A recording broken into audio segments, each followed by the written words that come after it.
Good morning, good afternoon, good evening, wherever you are in the part of the globe. Happy to meet you all again through Zoom for yet another interesting discussion and discourse. Uh, this is about Konark. We have already seen several presentations on Konark in my Babu for Heritage YouTube channel. While going through this, most of them are focused on the mysteries and how Konark was built. I am realizing that I have not done a fairly detailed walkthrough of the Konark temple assets. This week, I am going back to Konark for one of the groups, and I thought this is the right time to refresh my memory and also update and share what I have seen in the last April visit in Konark. So this presentation is about Konark and its various buildings, components and beauties, and it doesn't talk about the history and how it was built. Let me share the presentation.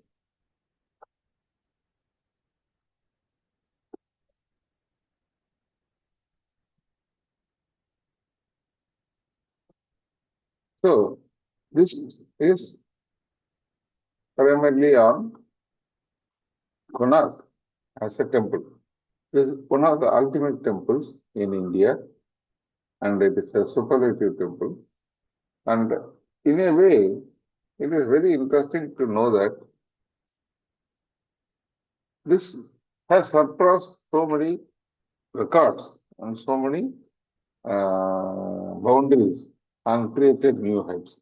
Let us see how it is and in detail and as a pictorial walkthrough.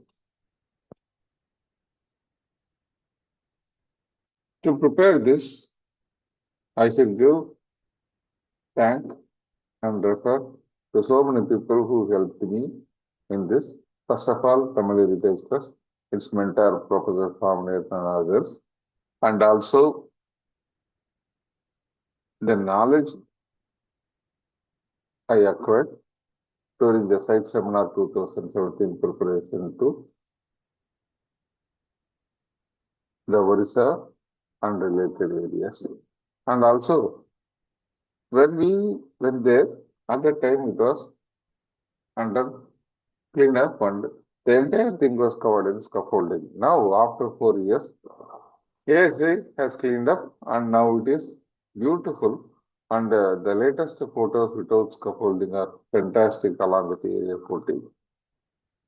And also, I taken a lot of material from New Light on Sun Temple of Konark book on the British Library for the old pictures, ASA Konark, and several Facebook groups like Sun Temple Konark. There was a fantastic group, Kumar R. Jodi and the team, who have done very good work, groundwork, and creating awareness about Buddhist temples.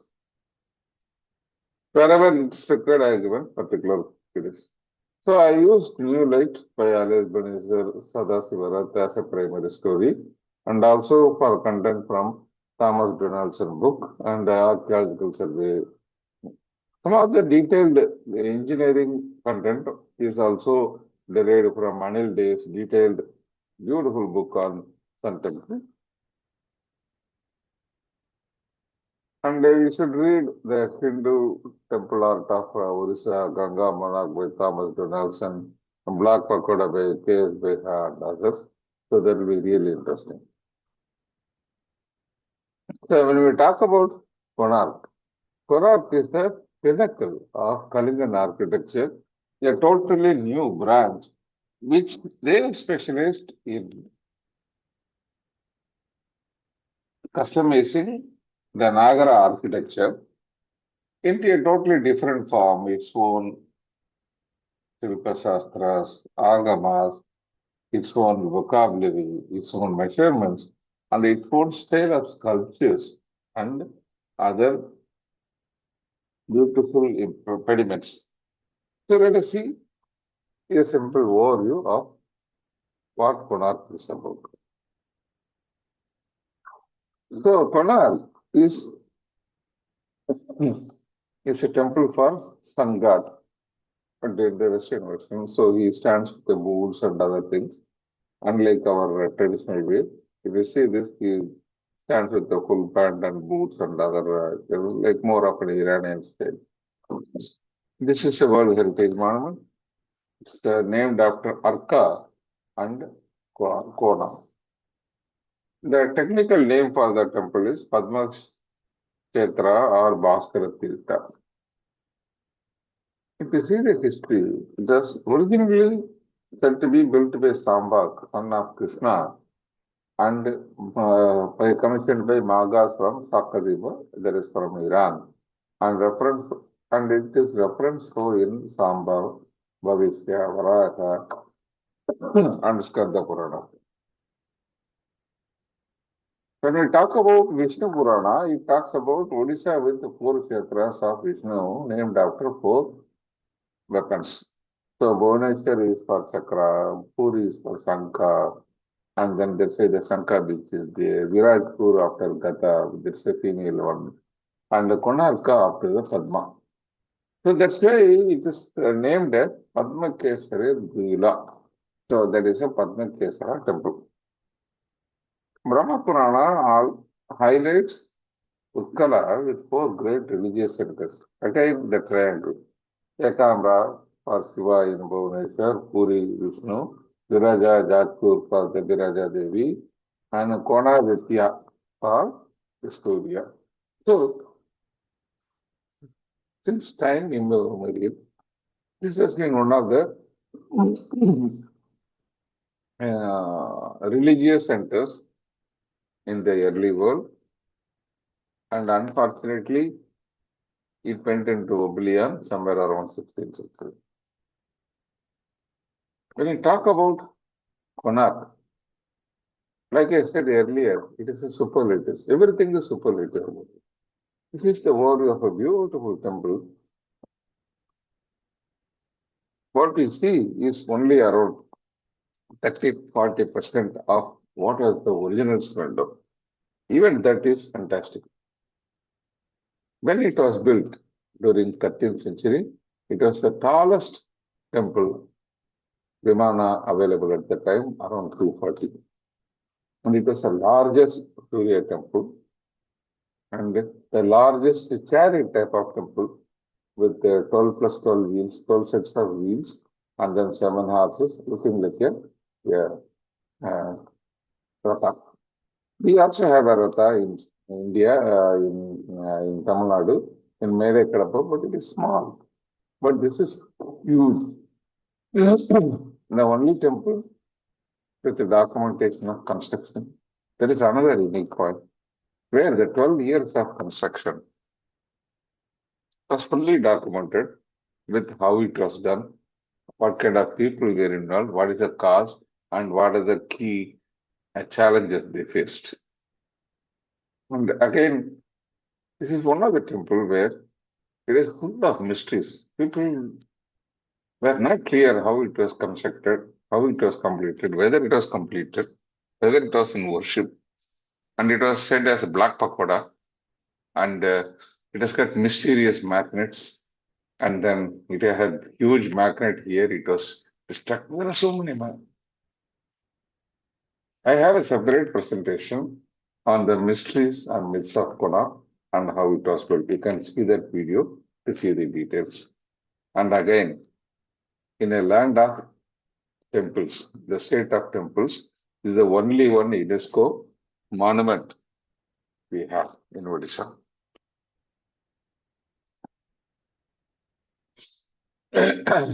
Now, before going into the actual temple, it is better to understand the Orisian temple architecture, which is slightly different from our traditional Dravidian model and also variation of the traditional Nagara model. So, if you understand the nuances, you will be able to appreciate it better. When you talk about Kalingan Temple Architecture, the Sanctum or the Vimana, or it has got a term, it is called Deula, D-U-L-A. So this Deula is of three possible steps. When we talk about Dravida, we have several steps, but again, the common step is like how in my symbol, it is pyramidal. Okay? And only the Shikara changes. Here, we have three distinct models. One is the Rekha Deula. This is a conical tower curving on the edge, and it will have a Amalaka. This is only used for sanctums. The second model is the Pidya Deula, where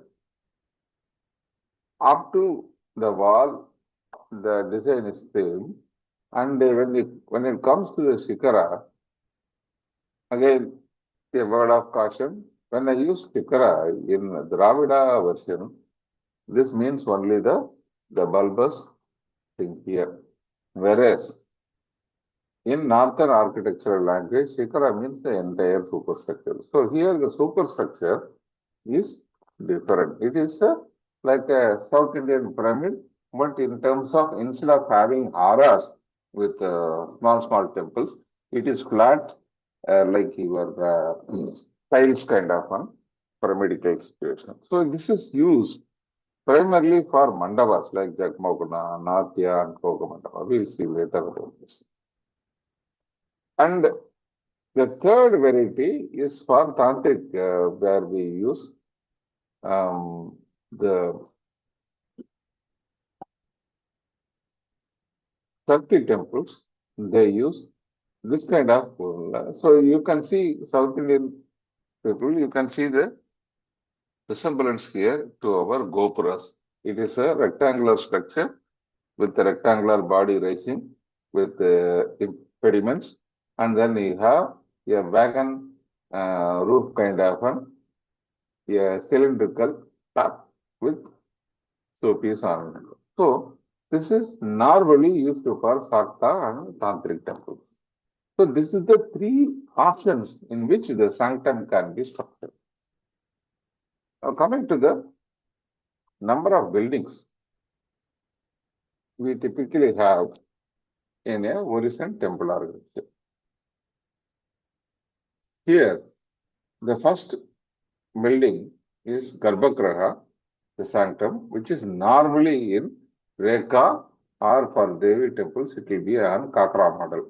Very rarely during very late period, even the Pida based Garbhagraha started appearing for caste saving.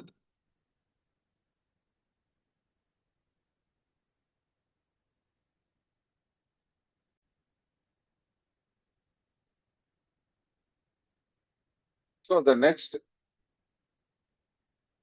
building in this is the Jagmohan, which is typically the building where people stand for darshan. Here, this is normally in the earlier time, it was a flat structure, and later on, it went into the Pida model. And during very late period, again it went back to the flat structure. Later on, when the development of the architecture, so in addition to Deula, in addition to the Jagmohana, we had separate buildings for dances and for food offerings, which was normally of Pida. So normally we have one or two or three or four. In addition, these niches, the three niches also get extended as Nisa temples and extended. Normally it will be extended on the back. In Sun temple, it is extended on all the three tips.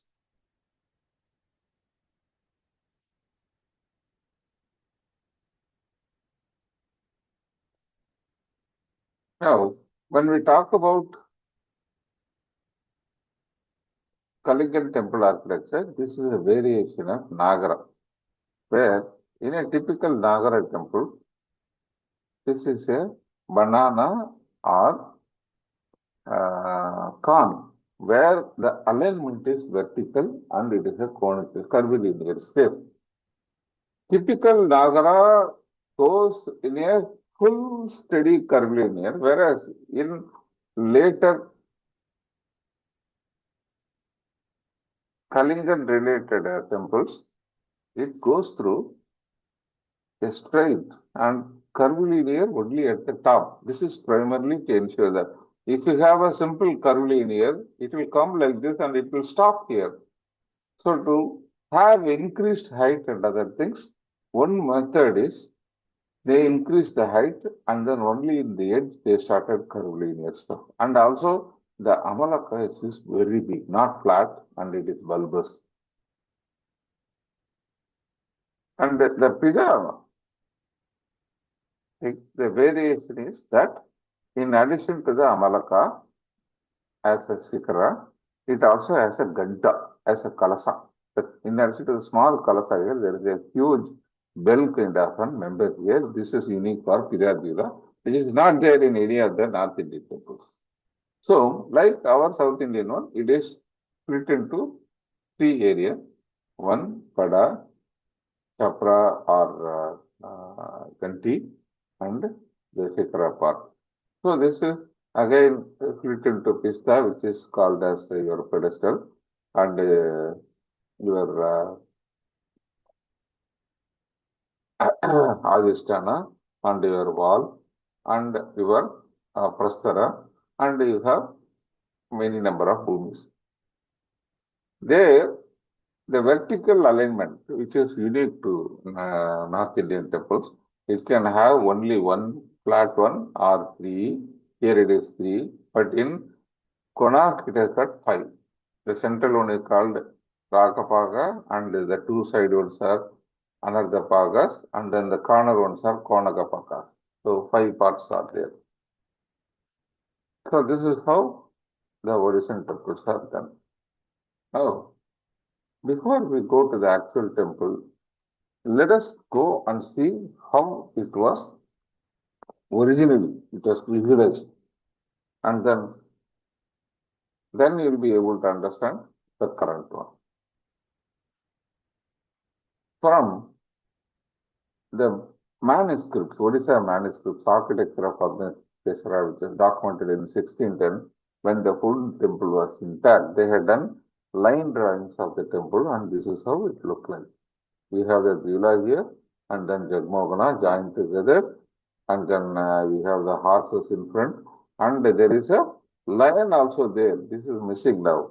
The Aruna Stamba is drawn here, but now it is in Puri Jagannath temple. It has been taken over. The Natamandira with the full Shikara, and you also have the lions in front, which are at least intact.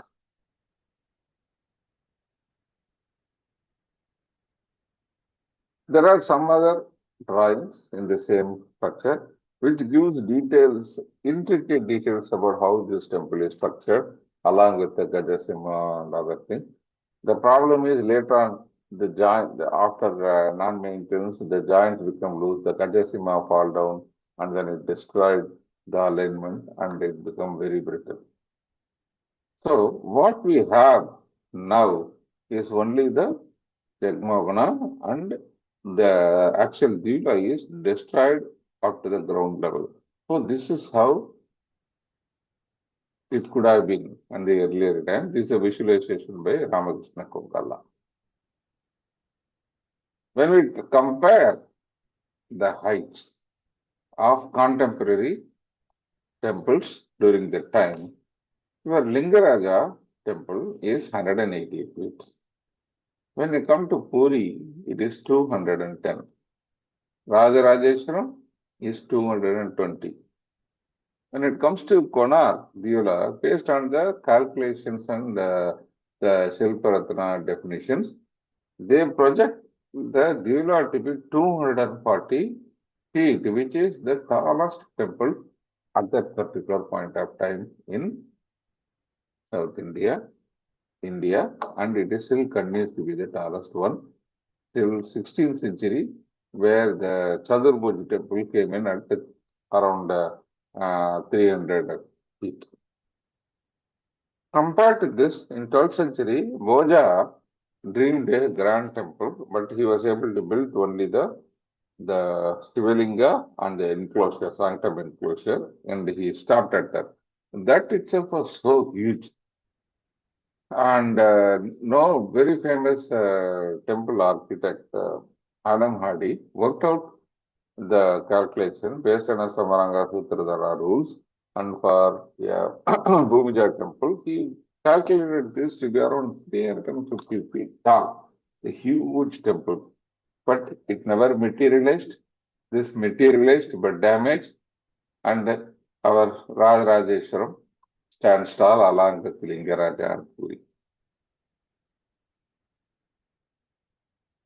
So these are some of the technical drawings which was available in 16th century about the ground plan and the detailed yantras. See, this is the sanctum yantras and the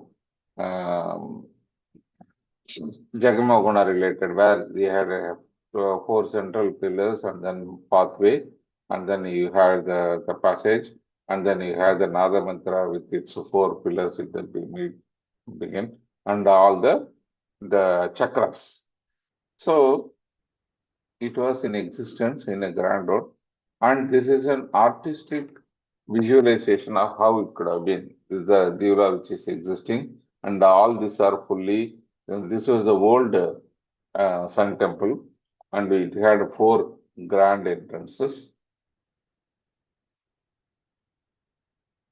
Again, once you visit Konark Temple, don't forget to visit the Information Center, IOC Information Center, just in front of the Konark Temple. It has got beautiful architecture, and it has got very good exhibits like how Konark was built, and this is the current the Konark Temple model, whereas they have also a model of how it could have looked like when this was actually built up in 13th century. We had a tall Deula with the 3 Nisa temples, and we have covered Natamandira, and this is an old temple, and beautiful structures. And this the Bhogamandira is a flat structure, and they are not clear about these two, so they have left it as it is.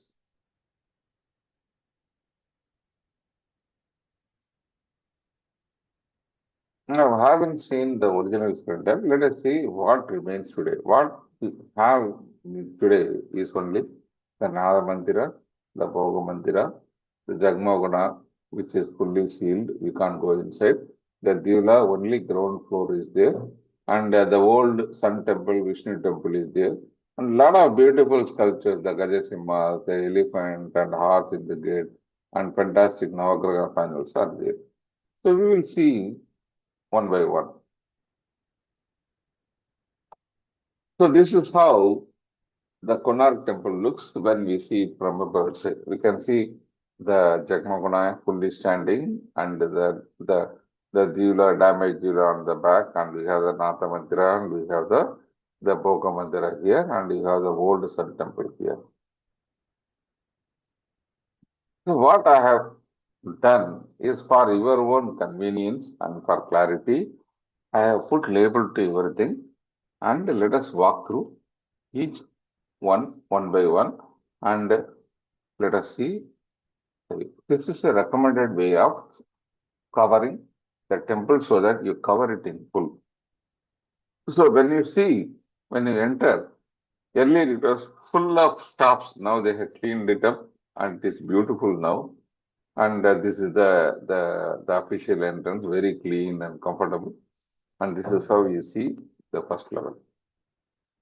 Once you enter, the immediate thing you see is the Gajasimha. This is a huge lion. In 1900, it was lying just like that.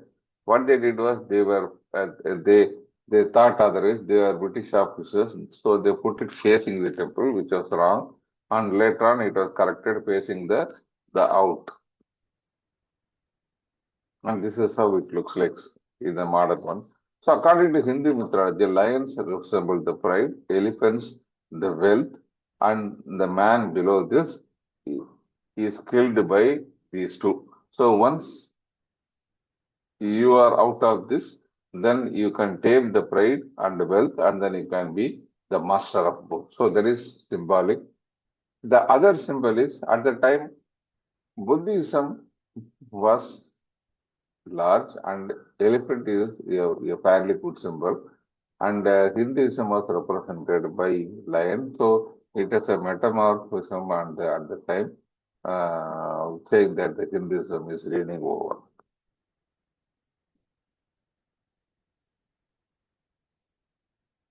So after the Gajasimhas, you enter into Natamandira. So Natamandira, there is no roof, and then it has got 4 pillars, and then 6 pillars on this, and you have this is an open mandapa where you can see the performance from all the 4 sides.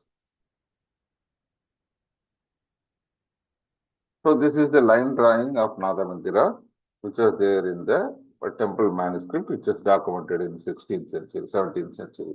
So this is how it looked with the Pida kind of a superstructure, and it had got the lions.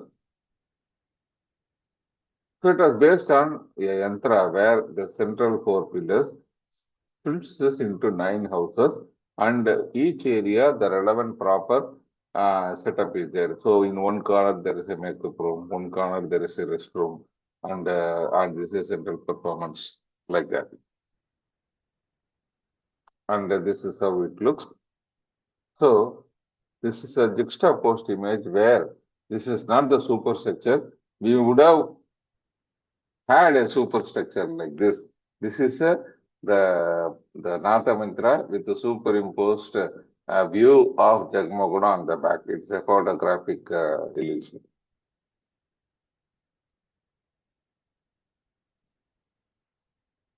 So the Natamandira in the current level is a very high plinth. This is 3.6 meters high, so at least 1.5% height. And then it gives beautiful structures of dancing girls and fantastic things. It has got Digpalas on the corner, different, and then it is full of dancing performance with the musical instruments and others. So this is the ornamental entrance, and this is the side entrance. And this is the view from west. So you have, so people enter from there, attend it, and come here, and then come by this. And this has got a beautiful ornamental thing. So this is how, whether the pedestal or this one, this is how it is split in terms of architecture. So you have the Pavaga, which is the foundation or Adhisthana in Dravidian term, and this is the Bitti wall, where you have 2 parts of the wall, upper Janga and lower Janga, where it has got beautiful ornamentation, and this is the top portion Barandi. The same definition comes here. The south one is the oldest one here. It is a plain one. The north one has got ornamental moonstone and other thing. The west one is a facade with the beautiful structures, whereas east is uncarved but with beautiful Gajasimhas.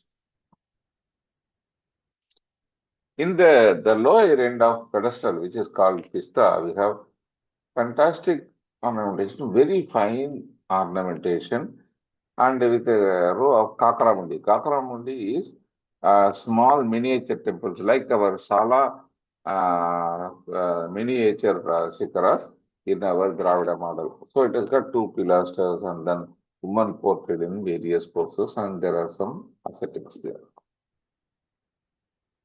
When it comes to wall portion, it has got a row of carved Kakramundis, and it has got 8 Digbalas and all things on the lower level, and at the upper level, it has got Pida Mundis, where it depicts female counterparts of Dikpalas. So the lower part is Kakramundis and the upper things were Pidamundis, where it is a pyramid kind of situation.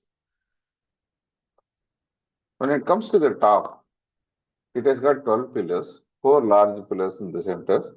It contains mystics, bearers, and other things.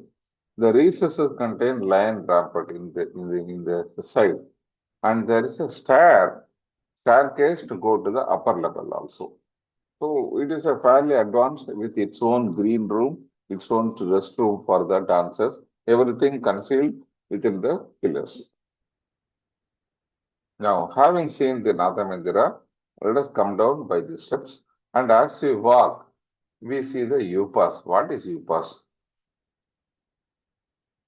And after that, we also see the wheels, and then we come to the kitchen. And there is a mandapa here. It's a bhajani mandapa.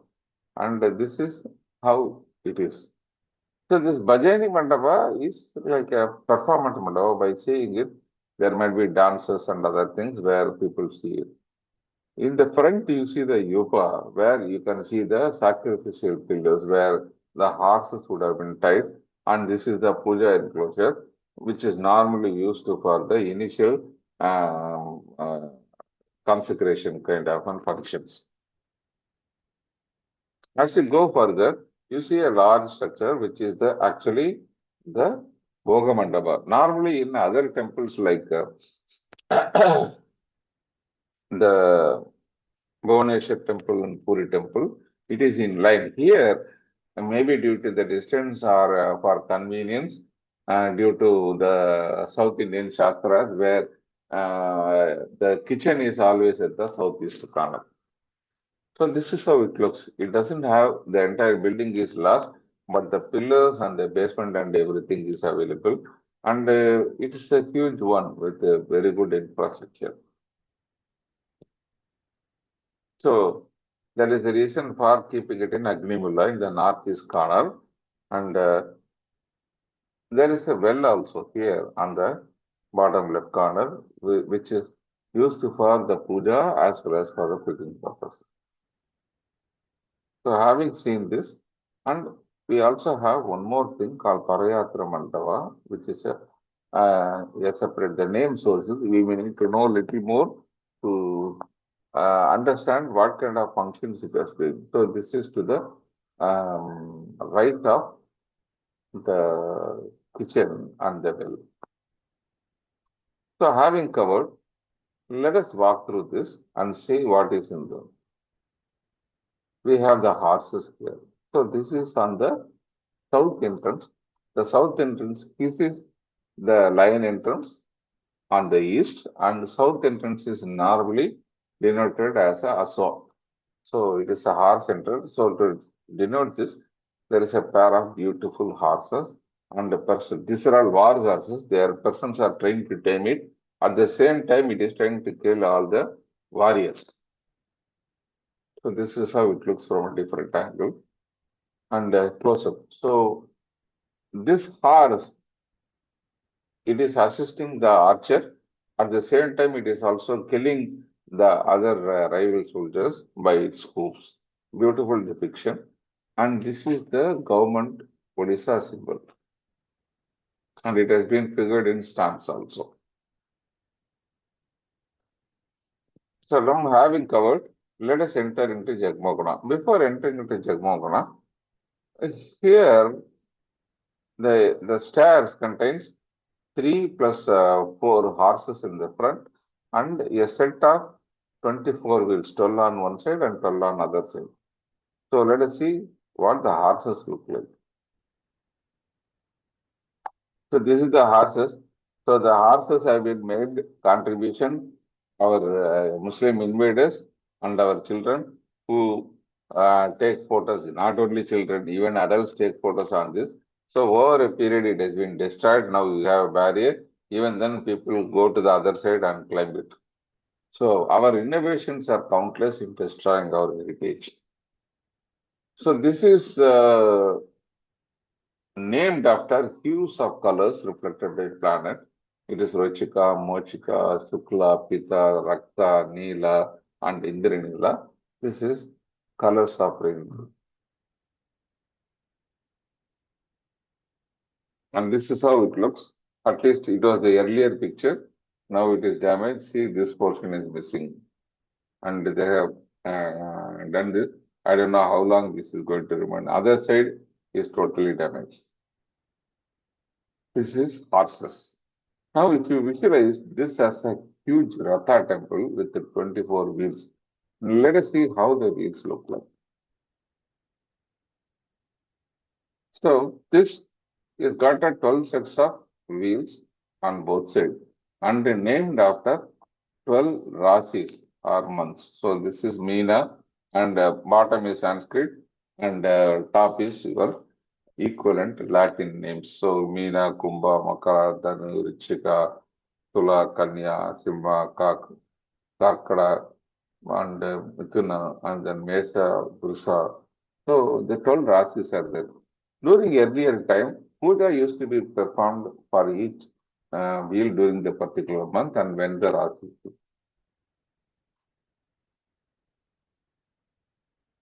Again, the wheels are beautiful, and you have 24 wheels. All of them are totally different. No one is similar. 8 thick spokes, and then with the central, there is a medallion cover, and around the central spokes, they have beautiful dancing woman, and ornamentation and pin is there. The rims are carved with beautiful foliage and other fantastic things, and it also retains the background theme, which continues. This is the theme which is there in the background wall. The theme is also continued inside. That is a beautiful part. So the double layer. Again, so there is a legend that it is a sundial. Okay. So what they say is this 8 wider spring, this is the entire 12-hour sundial, and each wider spoke, this distance is 3 hours. And then you have 8 thinner sinks, so which subdivides this into 15, 1.5 hours each, that is 90 minutes. Then you have 30 beads between this and this. So each bead is a 3 minute. So technically, if you put a stick on this horizontally, the shadow should show you the time accurate to 1.5 minutes, whether it falls on the center of the bead or right side or left side. A minute kind of an accuracy. This is in theory, this is in legend. So this we need to accept with this one. So primarily, as a physics and astronomy person, you may know that the shadow varies between the Uttarayana and Dakshinayana, where the shadow angle will be different and shadow will be disproportionate. The second thing is when the sun is on top, the differential is very small, whereas when it is at the sunset level, the differential is very high. So here this is evenly split. So logically speaking, they have put a theory on an ornamental and structural beauty to create a sundial kind of a legend. This is being actively sold by the guides there, which is not scientifically correct. Now, having seen this, let us enter the grand thing that is available, the Jagmohana. The Jagmohana is the viewing platform for our people to have darshan. This is how it was looking like when British found this. Only this was there, nothing else. This is the largest structure, and there was a huge mound where the Natamandira was there, and nothing else was there. The entire structure was covered in full of sand, which has been there for 400, 500 years. After cleaning all these things, they found all this infrastructure, and even this level was excavated in 1960s and found that they have got wheels. This history is explained in my other talk on how Konark was built and rediscovered. So please see this for getting into that detail. So this is the one. So where you have the pista, the bada, and other details. So when we talk about components, again, this is something similar to the Dravida architecture. Once you understand the components, so this is your wall, and this is your Adhisthana, and the roof, veranda, the roof structure. And instead of having haras where you have collection of small temples, you have potalas where you have slatted roof, and it is also grouped. And for each group there is a kandi, which is a break. So it is a double potala or double level kind of an kandi. So Gandhi is the equivalent of Hara. Then you have the usual Beki, which is our neck. The other beautiful thing is now the Ganta. This is a bell-shaped thing, which is unique to the Piramundi. And we have the standard Abalaka Talasa. And this is the actual measurements. And to see the hugeness of this, the wall itself is around 19 feet high. And then the tower is, so the entire inner is both. The challenge is this structure was somewhat crumbling, and what they did was in 1906 to retain the structural stability and to ensure that the whole thing doesn't cave in. They drilled a hole on the top, and then people climbed and poured sand so that the entire thing is filled with sand for stability. Even to do that, it took 4 hours, 4 years, 4 solid years of pouring sand so that it got filled up. So this was the enormity of this structure. So this is the beautiful front gate where it has got Navashaka kind of one thing, with seven kind of beautiful ornamentation.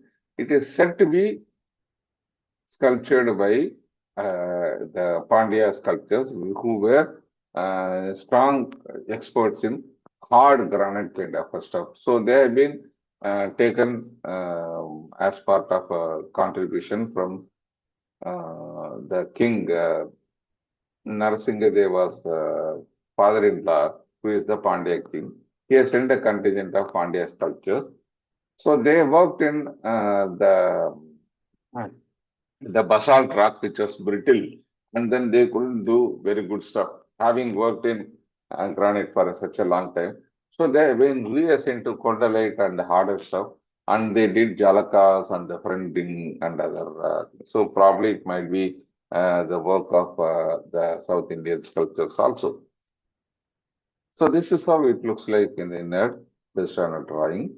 And this, like I said earlier, it was closed and filled up, and to fill the sand, it took 3 years. So the 4 doorways, the western one leads to Sanctum, and then the others go out to the porch.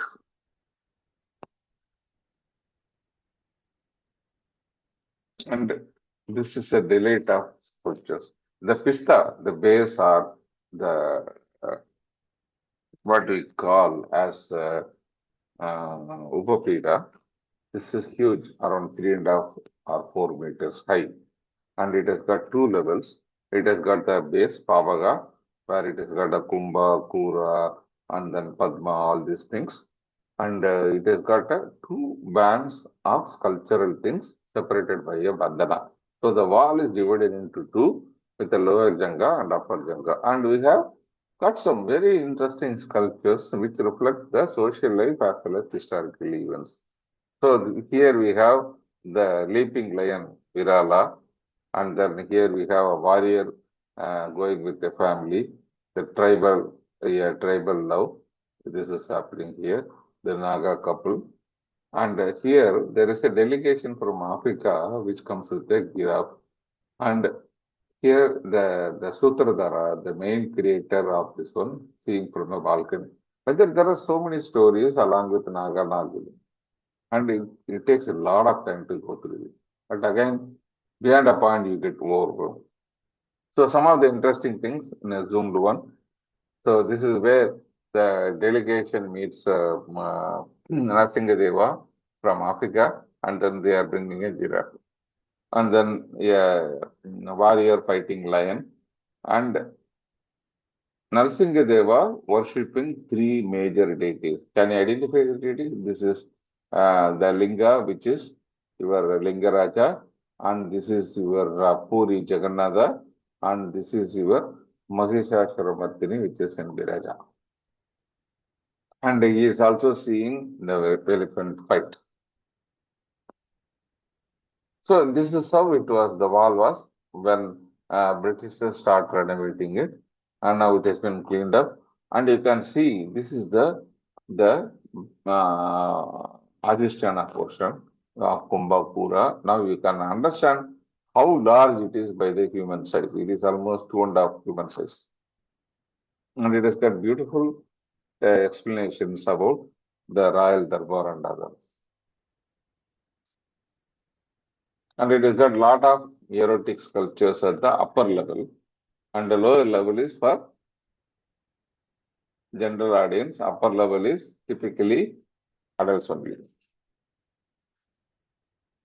When you go to top, the Gandhi portion or the superstructure is like that. It has got 3 potala levels, and then break between them like your wall in between, and it got a beautiful Kapala Bhairavas and Martanda Bhairavas standing on this, along with the dancing girls. All are real life sculptures around 6 feet, 7 feet high, and the Gandhi, the bell, is again lifted and guarded by leaping lions. And this is a kind of life-size figures which are available in the Potala gap, and you can compare and see by the amount of height and the people sitting in the see how high it is. So this is some of the beautiful dancing females and the Martanda Bhairava sculptures which are there in the Gandhi. Then we go to the final portion called Mastaka, the top tier where you have the bell and you have the Amalaka and Shikara. So Shikara is missing, only the Amalaka is there. Here you can see the leaping lions and racing the Ganti and also the Amalaka. So this is a close-up view of this. So how large it looks. Here a human will be only this size. That is the size of the particular one. So after seeing the fantastic Jagmohana, we move and go to the back and see the Deula. Deula is the main sanctum of this, and it is looked like the human figure. And again, the standard 3 parts, the Bada, the base structure, Ganti, the Hara, and Mastaka, the Shikara part. And this is again your basement, and your Janga is the wall, Baranda is our roof portion, and this is the Hara. And this is how the Deula looked like based on the architectural diagram which are there in 17th century. And this is based on a Surya Yantra Mandala and based on the recommendations of the Shilparatna. And this is the diagram, actual diagram of this. This is the Yantra diagram and this is the actual schematic diagram with the central sanctum and the 3 Nisha temples containing 3 different Suryas with no connection to the sanctum. This is the view from drone. This is thanks to the courtesy of ASA. So this is how this is a huge one, and this is how the entire Vimana has been totally damaged up to the sanctum level. So you can see here the Ratna Simbhasana where the actual sun deity was set up. And this is the Ratna Singgasana where the sun idol was sitting here, the Bhaskara image. And this is the close-up where it is beautifully ornamented with King Narasimha and his wife and others worshipping the Lord along with the elephants and other things. And this is the side view of people worshipping. And it is a very fantastic, beautiful florid slab, and it is art out. Now you cannot go inside and it is barred. Now, we don't see actually where that original sun temple idol was there, the primary presiding idol. But we have a replica in museum, and one of the side temple also having a similar iconography. So in terms of Surya, son of Aditya, it has got definitions in Matsya Purana, Bhagat Samhita. So the key thing is two lotus cloves on both hands, breastplate, and then full length boots, and you have yeah, Bermudas kind of and shorts, and ornamental belt with the two daggers. And it is more like Iranian style than in Indian style. So we have four wives on both sides, and then you have attendants, Pingala, Agni here, and here Agni, and then Dandanayaka as a Vayu. So this, when you look from backside, this is how the sanctum, damaged sanctum, they have at least cleaned up the wall so that it doesn't crumble. So this is the sad start where we had a beautiful temple, it crumbled, and only the Darshan Mandapa itself is so grand. But on the three sides, on the damaged one, we have three beautiful images of Surya. So this is typically as the Surya starts from the midnight, this is the morning, this is the afternoon, and this is the evening. So all the three aspects are reflected in three different views. So the morning sun mitra is like this. The same iconography which we saw earlier, the waistband and all these details are there. 7 horses driven by Aruna, the king and queen sitting in the bottom. He has put his sword and everything, and he is in Nirayadapani. And his attendants, Dandi and Pinkala. So this is Dandi Vayu, Pinkala, the Agni god. And his four wives are here, two on each side.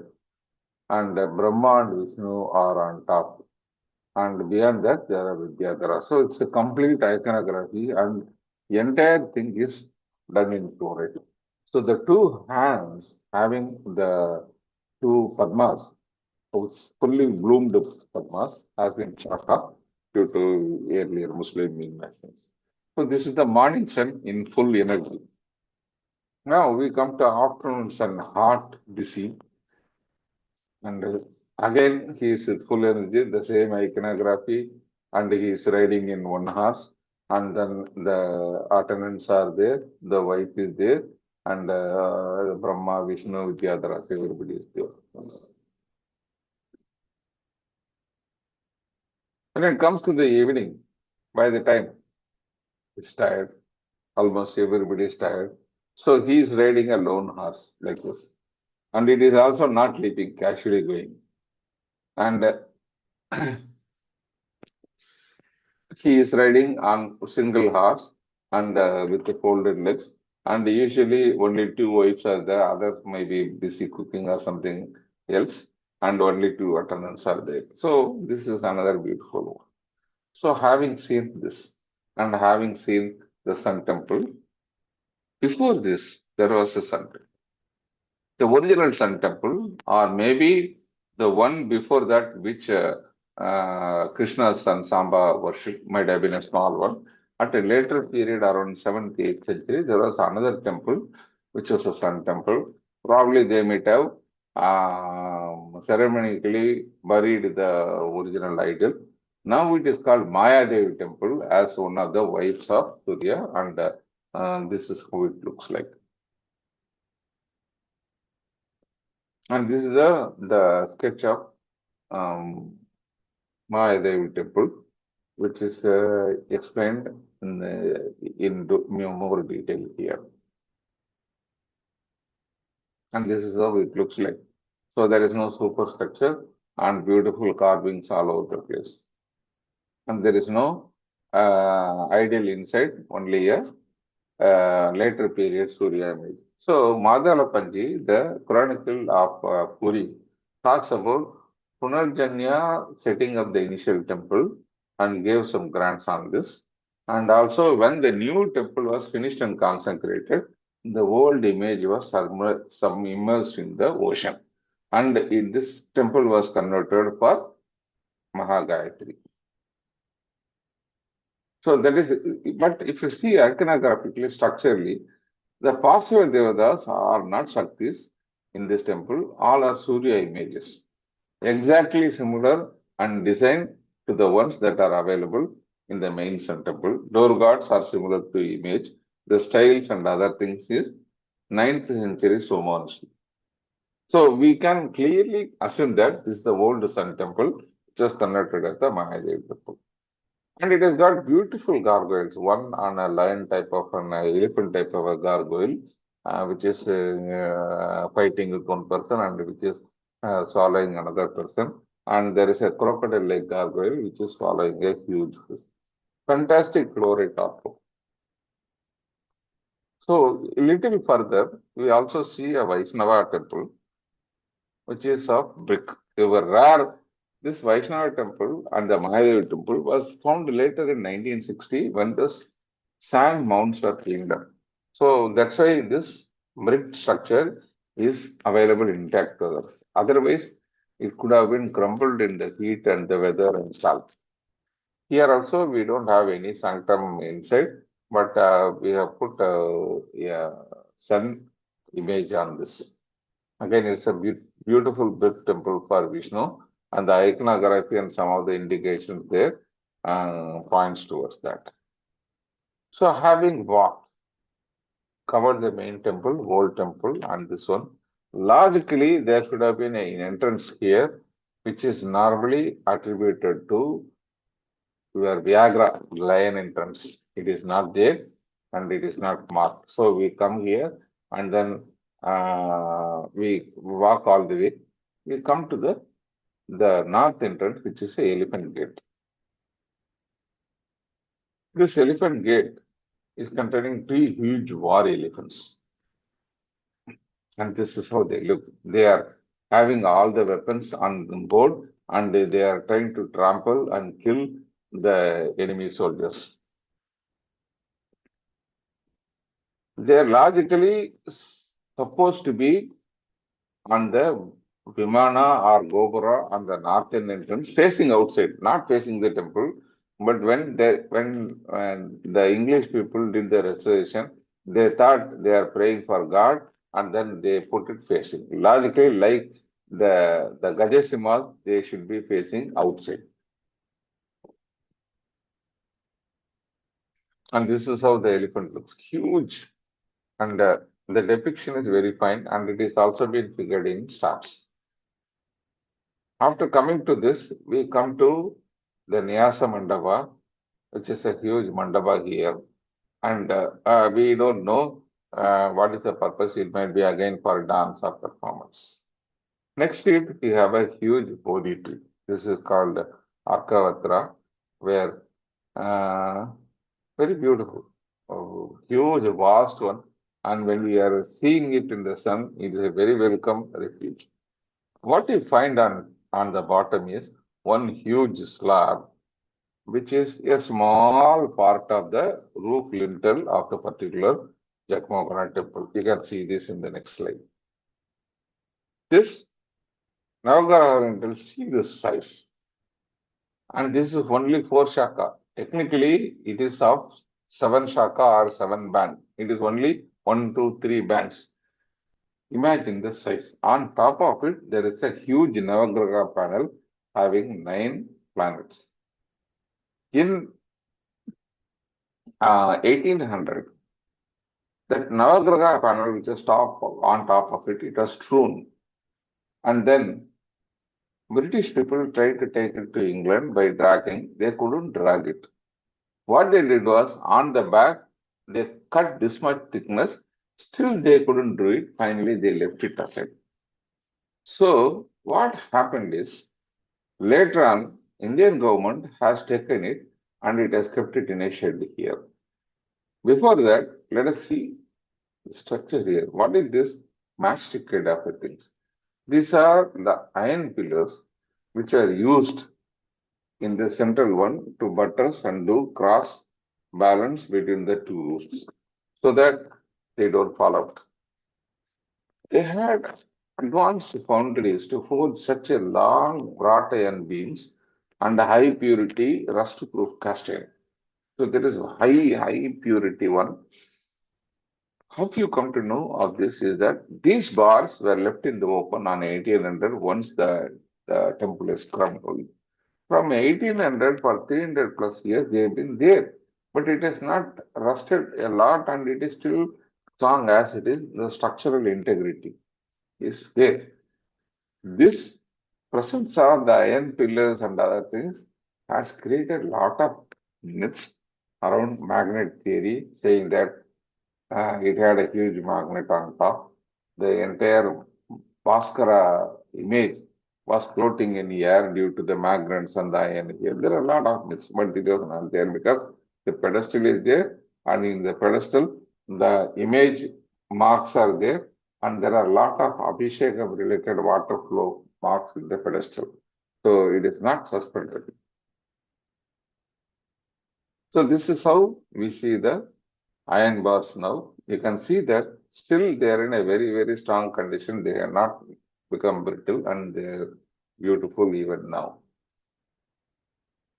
So having come like this and walked through the main parts, Natamandira, kitchen, Jagmohana and the old temple and seen the guilds and other things, now we will be exiting by this route. We come by this route and we will be exiting by this.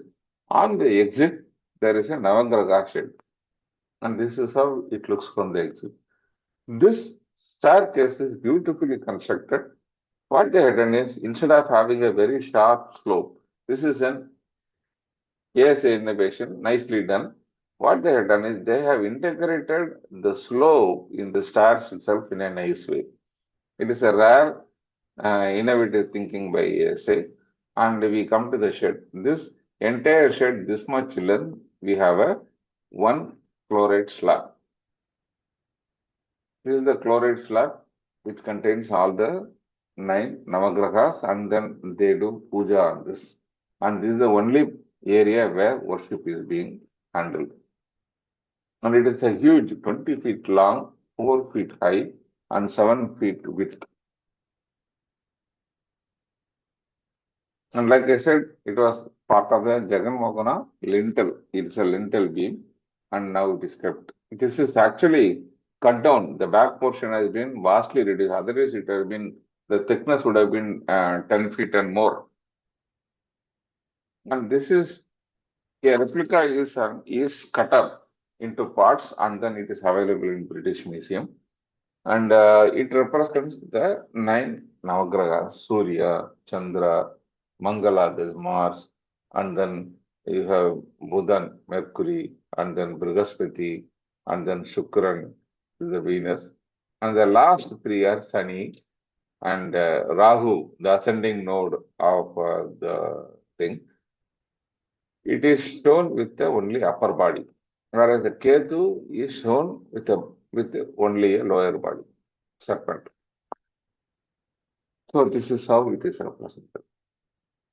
So we have seen a beautiful temple, a fantastic one. Even its existing structure makes us looking at what it could have been when the full structure was there, and it had a fantastic kitchen, and it was lively and full of worship, and it would have been a beautiful thing and the best temple in India.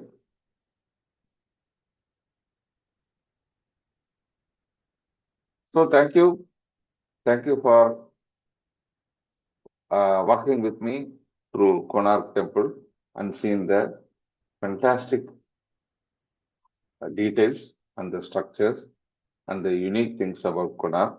So if you like the video, share it with others, subscribe to it, and you can see a lot of similar videos like this in my YouTube. In particular, don't miss to see the mysteries of Konark, how it was built, how it was destroyed, and how it was restructured and rediscovered. So, goodbye.